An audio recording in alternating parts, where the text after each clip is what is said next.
Hey guys, this is Ash and this is Saf, and we're here in Dragonheir Silent Gods, a sponsored video, a sponsored channel. Saf, what's up, man? How you doing today, dude? I'm doing good.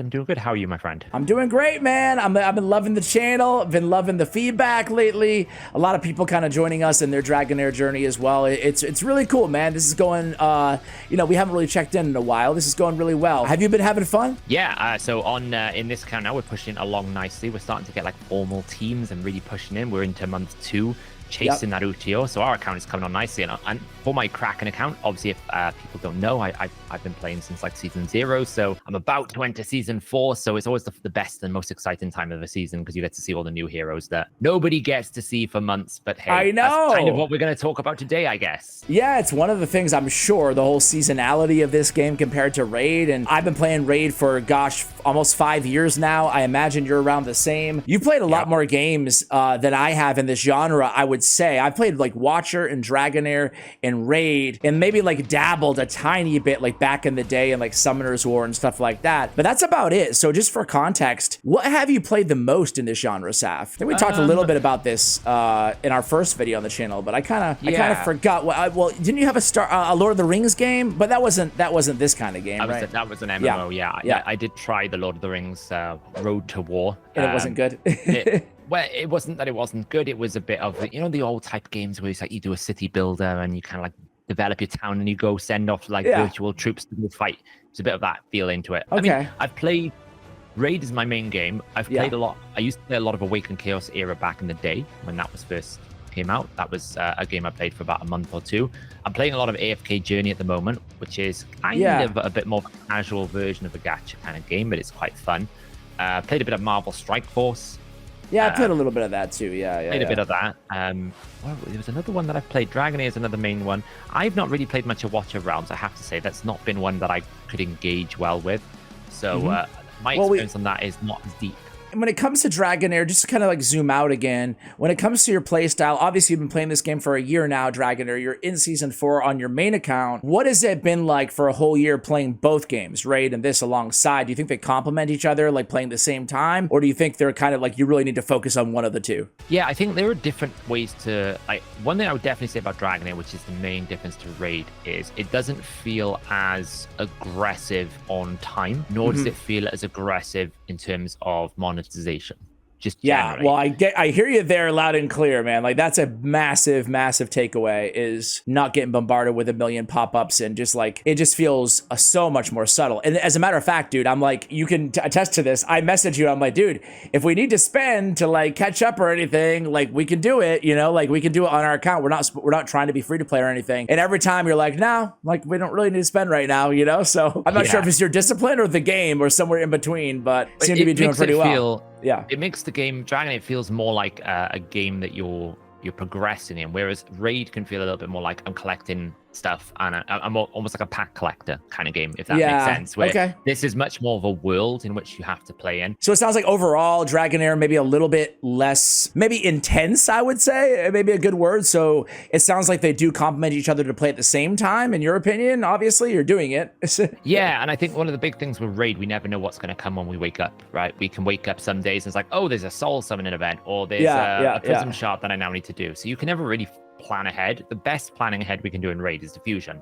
That is about as close as we can get in terms of like planning ahead, in terms of like knowing when events are going to happen. Where in Dragonheir, we know what's going to happen. Like we know by month 4 there'll be by week 3 or 4 there'll be an event we have to do, and they give you a week to do it. So what you tend to find is you'll have like periods of time in Dragonheir where it's almost like all hands on deck. I need to build 12 teams. I've got to figure out how to do all these things. I have no time. And then there'll be like a period of a week where it's like I can relax. I can take a break. I can, I just have to do my dailies. It has everything spelled out with the dates, so you can really plan a lot better. Yeah, for sure. You can almost know exactly when you want to summon any of your dice at any point in time, which is, I mean, some people might even say that's a bad thing because you're not like keeping it mysterious, and then from a monetization sustainability of the game, you could argue that is a bad thing because we want the games to be successful. So if players feel like they're almost like a holding back because they don't need to spend or don't need to use them resources, I know a lot of people would say that's a bad thing, but I actually quite like the fact that they give players the information. So you know what's going to happen. Me too. Okay, so that's a good place to kind of start here. But I want to zoom out because I know a lot of players or a lot of people watching right now probably haven't even downloaded Dragonheir because they're like, okay, raid compared to what am I in store for here? So zooming way out, I would say like the first things to be aware of when starting Dragonheir coming from raid is that, man, this game, the adventure mode campaign, it is a massive part of this game. It's like a feature of the game versus raid where it's kind of a glorified tutorial, I would say, if anything, the campaign. It's a progression. It's just a progression little thing. This is a whole world, where you basically slowly uncover new uncharted territory, new dungeons, new areas. I would say it does a good job as acting like a tutorial, but also it's the game itself feels like it lives in this world versus in your bastion or whatever, right? What other kind of new things should you be prepared for in terms of, I guess the aesthetic of this game versus raid? Yeah, so the big difference between this and raid is obviously raid is turn-based. So your heroes and your champions will work in turns. Sure. Whereas in Dragonheir, they work on a battle in the background. Yeah. They're almost on an active time battle system. So it's an active battle system. So they'll run around the map. They'll positioning kind of matters a lot more. Like you have a grid system that you have to kind of like put your heroes in. There's targeting on that grid, so you want to try and avoid abilities and lots of different things like that. So in the combat is quite different, even if the kind of heroes, like when you look at a hero or a champion, they kind of look the same, right? They have skills, they have abilities, they have stats, they have gear. You build in the similar ways where they, crit rate, crit damage, and they all look the same. The way you build them obviously is slightly different in every single game, but the way these heroes interact on the battle is very different to how raid works. Raid is very much like 1, 2, 3, 4. This is almost like simultaneous 1, 1, 1, 1. Okay, that's actually a really good point. So a big similarity and a big difference there. The similarity being, I feel like the back end of Dragonheir is very similar to Raid, right? Which is awesome because that could be the most complicated area to kind of learn and master for a new game, for new players. And in this game, it's just like, okay, well, I have my gear, right? We all know kind of what gear is coming from Raid. You have an artifact. You have basically your equivalent of like a banner, accessories as well. And it's pretty easy to, even the stats, most of them are pretty similar. There are some differences. We have a whole, I think like 40-minute long video, Saf, going over all the differences and also like what everything means in terms of what's enlightenment, what's skill haste, what's attack interval. And some of these, I feel like the answer is obvious, and that speaks to the difference in the actual gameplay, right? Like obviously 100%. Skill haste and speed are going to be a little bit different when we take into consideration everything that you mentioned about the actual grid system and the fights. Anything on the back end from a more veteran experience that people need to be aware of?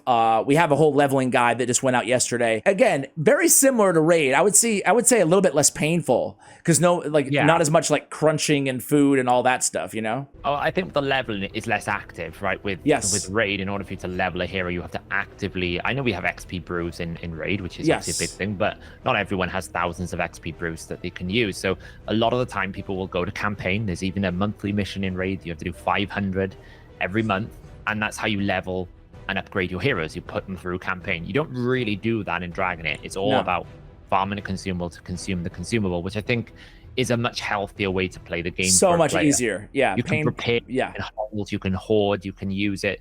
It's never like I get a hero now, I have like this debt of like time to do anything. You can use your resources, same with the crystal. So I think from a management point of view, the game is pretty easy to manage gear. It's pretty easy to manage things. One of the biggest differences, I think a lot of Raid players will probably have, it's very sensitive, is gear swapping. In Raid, it's expensive. It is expensive to build heroes in Raid. We all know this. We always cringe every time there's a new Cintrano. So Curse City rotation, we think, oh, how much silver is this going to cost me? Or we wait around for that monthly reset. Well, in Dragonheir, it's free. You switch gear as much as you want. In fact, I would say Dragonheir has probably got the best quality of life gearing system I've ever seen in any game. Yeah.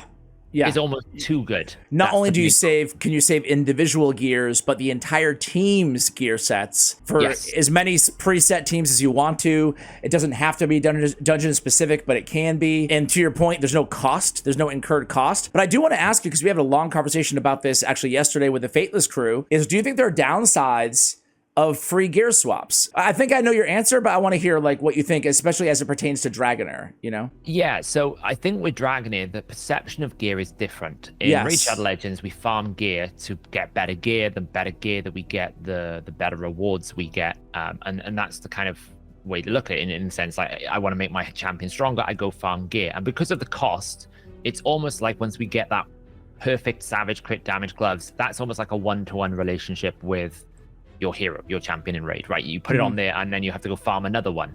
So in Raid, you kind of have like gear as a progression item and not really as a currency. But in Dragonheir, because of the nature of the seasonal model, where gear gets removed at the end of a season, the gear becomes more of a currency that you will go and farm like an XP potion. So you get the basic gear that you want. You only really need to get a couple of good damage sets, a good tank set, a good support set, maybe a good enlightenment set. You only really need to build out essentially 5 to 10 heroes, but you can use that build across 50 to 100 heroes. That works okay in Dragonheir because your gear gets deleted. So therefore there's incentives for me to go back and farm the gear again because I have to start again. And that's part of the seasonal model, which we will talk about in a moment. But in Raid, that doesn't exist. So once you acquire the item in Raid, either you use it or you sell it. So this is the problem a little bit with gear swapping, is if you make the system too good, if you make the system so good that a player only needs 5 gear sets, after about a month or two of playing, you start asking the question, well, why do I need to go farm gear? Why do I need to do the Grave of Venom dungeon anymore? Well, that's kind of like the situation with Dragonheir. You will farm Grave of Venom probably like at the start of the next big month, or in periods of time where you just want a bit better gear. Maybe you're hunting for a very specific chest primary stat with some substats. But once you get that one thing, you kind of like go, I'll just go back to Goblin. You just don't do it. And it's okay in Dragonheir. In Raid, I think it would be a disaster because you would, like, with the amount of gear that we are given, we already go through Finite pretty regularly and go, I did 100 runs and I kept 5 to 10 pieces at the late game. So I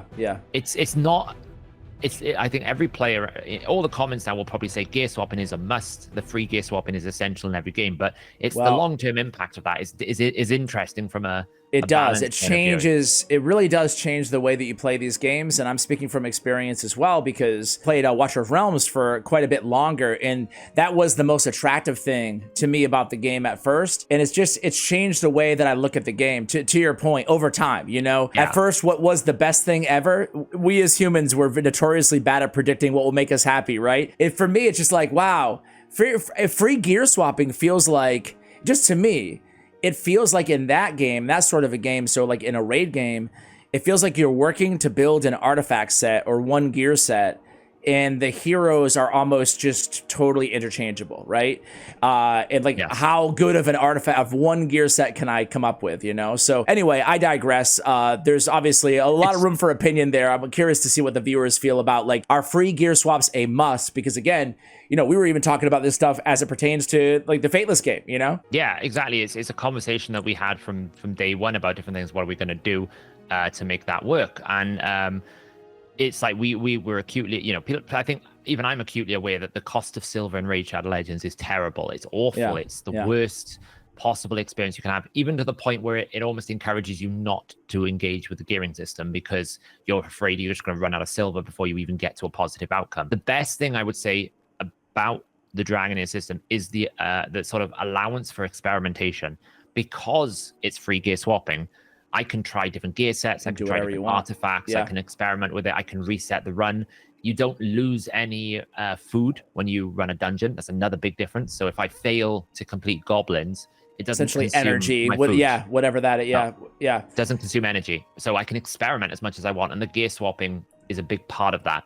But like I said, it's to do with the seasonal model, and I think that's probably the next really big difference, I think, between especially Raid and other games. Yeah, I want to give a little love too to Raid because it's both of our main games, right? So is there anything other than, we're going to end with the seasonal model here, but is there anything other than the seasonal model in your mind that Raid does better, or that people might prefer Raid to a game like this? I think the simplicity of the battle system is a positive for Raid in the sense that targeting is very easy.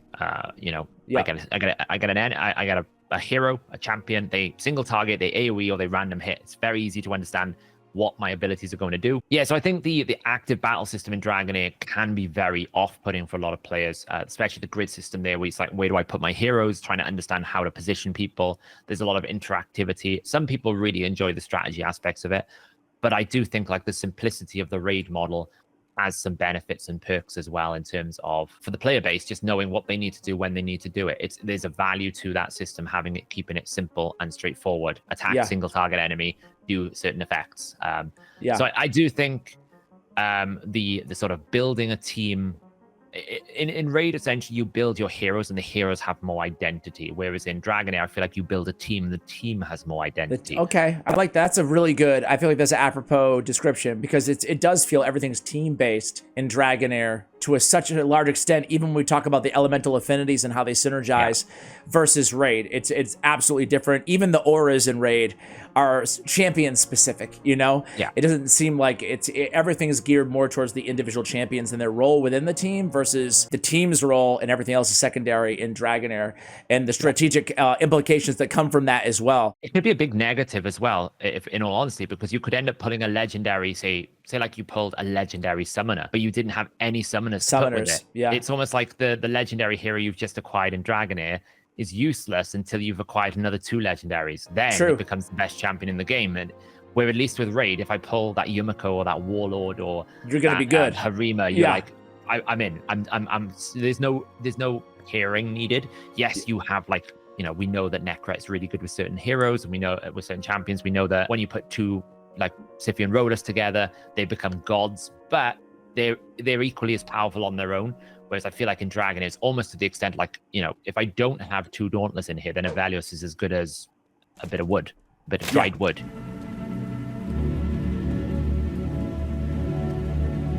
He's useless, you know, you would never build him. So it's always a little bit like, well, what do I also he's arguably one of our best heroes too. So it's not like, let me ask you this. I agree with you. It just depends on what you like. You know, there's pros and cons to both model. Everything outside of that, it feels to me that outside of what we've talked about so far, that Raid just has more of everything, you know, and that makes a lot of sense because they've been around for 5 years versus 1 or so, you know? So, you know, Raid has more dungeons, has more different types of bosses. They has like Doom Tower, and there's Fae Meander. There's definitely the equivalents of some of those things, but overall to me, it just feels like Raid offers like more just in general to do every day on a daily basis. There's no limitations. You can just go crazy in Raid. Here, there's like some artificial caps in terms of daily progression, and it just feels like overall, even when we talk about PvP, you could say that you like one system better, but there's just more variety, I feel like, at the disposal in Raid with Live Arena and yada, yada, yada. Do you agree with all of that, or do you have any pushback on any of those thoughts? I do think that the content quality in Dragonheir is better. I feel like the bosses are more interesting. Because of the strategic level. Even like with Hydra? Because I feel like Hydra beats them all, kind of. Yeah, so far, but I don't have experience in the end game like you do in Dragonheir, Yeah, I feel like the problem that Raid has got into now in terms of content is it almost becomes, what mechanics do we have to do to stop the insane one-shot strategy, if that makes sense? Like, there's not really a balance anymore, and that's why all the content feels quite poor whenever they release new content in terms of like, the Cursed City of Centranus is our latest content drop in Raid, and it's effectively Doom Tower and the dungeons with restrictions. It's not really content that is new and exciting and interesting and requires new strategies. It's just like artificially creating a challenge for a player that's more frustration than it is challenge. Whereas I feel like in Dragonheir, when they have released new bosses across season 1, 2, and 3, those bosses did present some interesting and challenges in the sort of the Fae Meander. So I do think like there's the way that they've systemized some of their things are pretty good as well. Raid wants you always in every single day, whereas I feel like Dragonheir gives you almost gives you a days or 2 grace. Like you have the energy overfill. So if you hit your energy cap, don't worry, you're still generating it. If you want to climb Fae Meander, then you know they unlock it bit by bit. They don't just necessarily go, oh, you missed your 10 keys, now you can't get to the top. You can keep getting to the top. They just slow down your progression. So I feel like their implementation of their content is better as well. But you are right.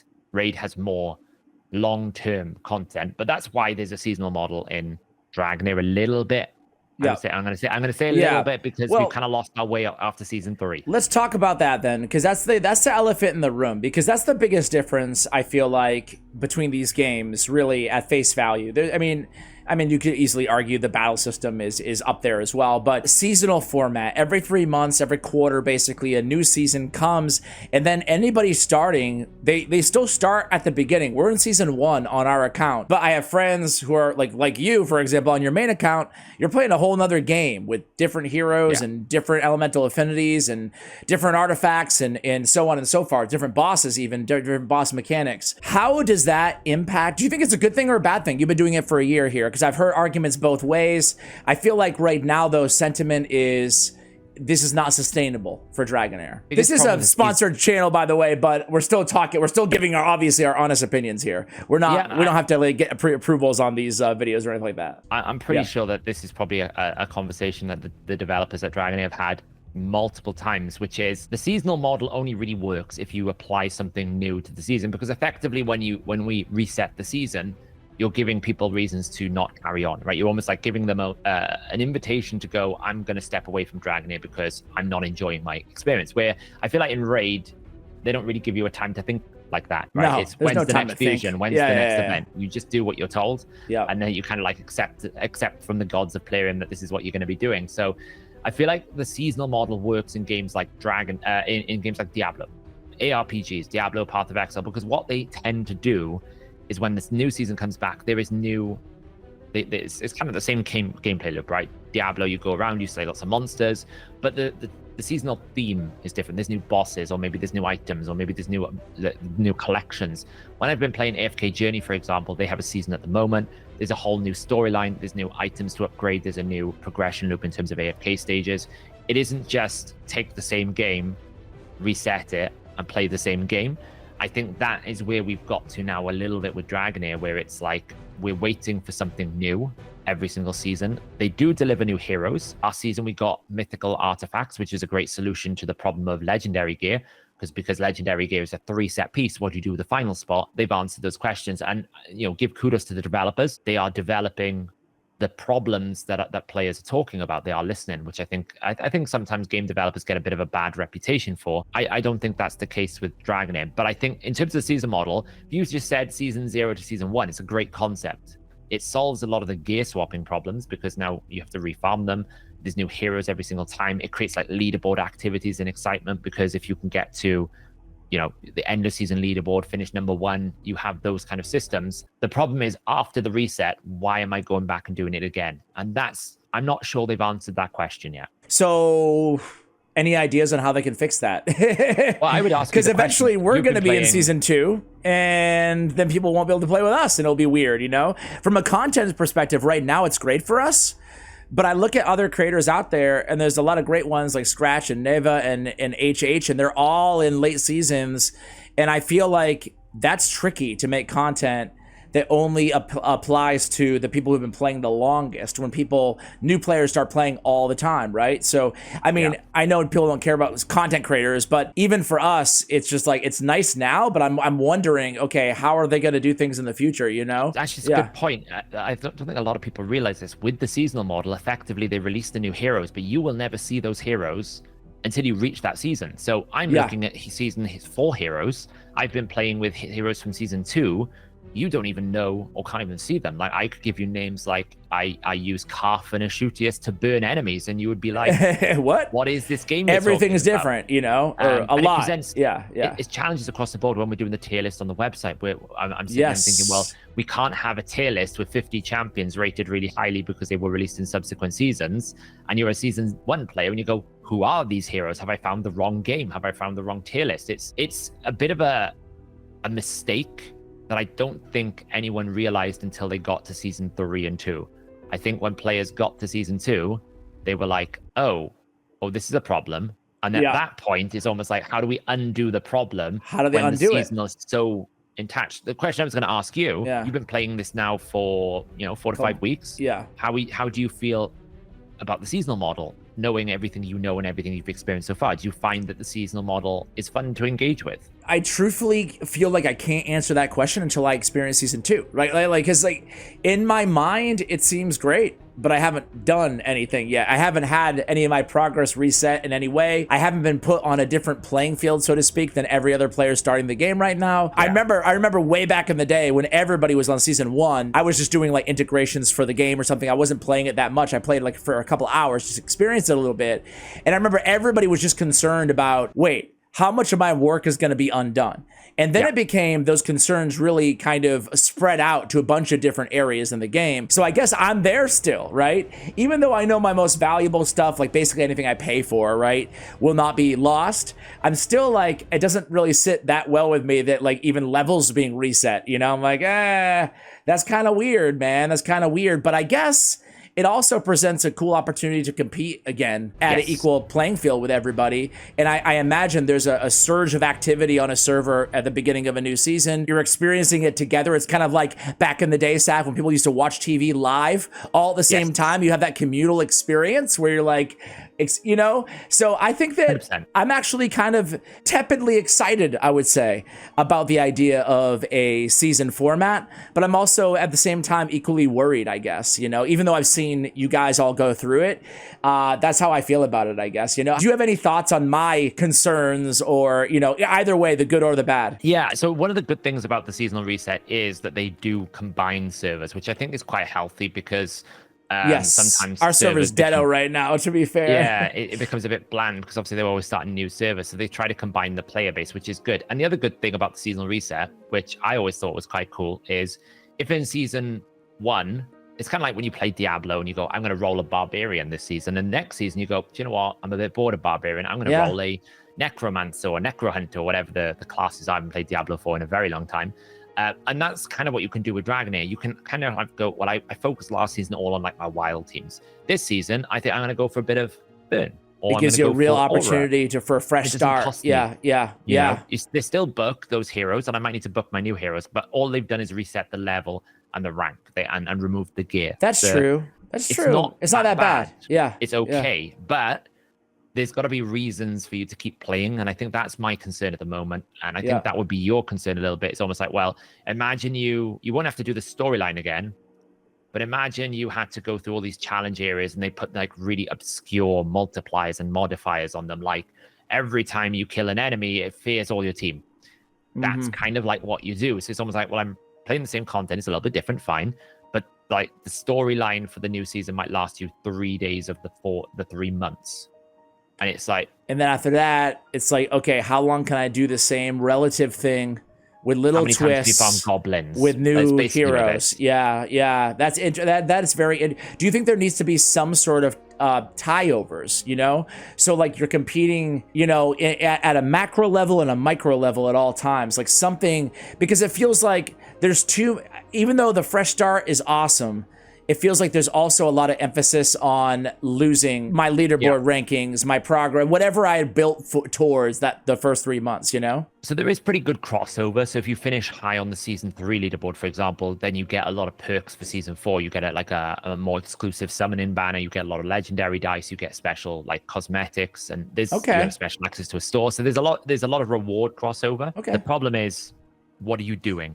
If you're fighting the same boss for 6 months, if you're fighting the same goblins for 6 months, if you're fighting the same domains for 6 months, you're farming the same type of sets, you're doing the same type of end game activities, eventually it's all, I feel like it almost becomes what I feel a lot of people even feel in Raid Shadow Legends, which is, why am I farming finite to get no gear? Why am I doing the clan boss every day if I don't get a legendary book? You get that kind of feeling where it's like, you almost start questioning, what exactly am I chasing the leaderboard for? Now, if you're a competitive player, you probably think the leaderboard is why you're there, right? That's the leaderboard, yeah. It's what you chase. But yeah, it's I know the developers must be acutely aware of it, and I think that they've done a very good job of improving season 1's experience. Like I've never experienced it, and the stuff that we've done on this channel, indeed, it feels a much different game to play at season 1, and they give you a lot more rewards and incentives to play at season 1.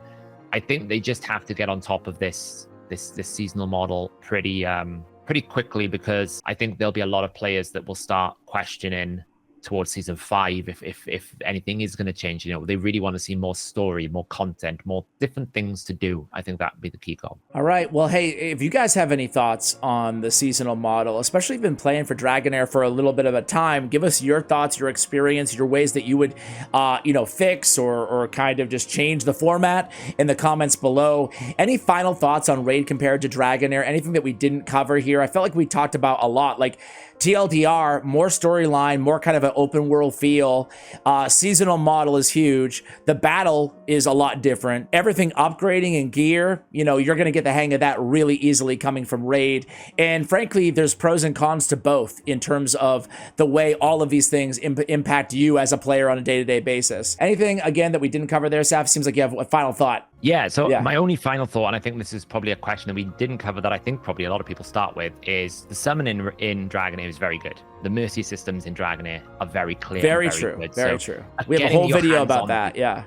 Getting your hands on champions is really easy in terms of like, not so much easy, but you feel like you get something and you earn a lot of dice as you play the game. So I think even if, I think the seasonal thing is always going to be a question over the game, but I actually think that season 1 is such a good experience that anyone should play the game at season 1, just because your first experience playing it, you go through the storyline, is such a great experience. I think it's well worth it, and that would be I guess that's my final thought. They're different games. They're both, I think, very good, and they both have criticisms, and I think that's a fair way to summarize it. Same, man, same. Like we talked, I feel like we did a pretty good job comparing both. I still find myself playing Raid more, but that's not to say that Raid's like unequivocally a better game. I just think that, to our point earlier, Raid is just essentially more grindy. Whereas this is, you feel like you can pick it up for a couple hours and then take a day off or two. Like it doesn't feel like you have to log in every day or you're just absolutely screwed. And when you do feel like that in this game, to your point, you see it coming a ways in advance because it's all like outlined there. So anyway, Saf, thanks again, man, for chatting with me here. This has been Saf and Ash and Dragonheir Silent Gods. Let us know which you prefer. Do you play both? Do you play one or the other in the comments below? Much love, and as always, take care, guys.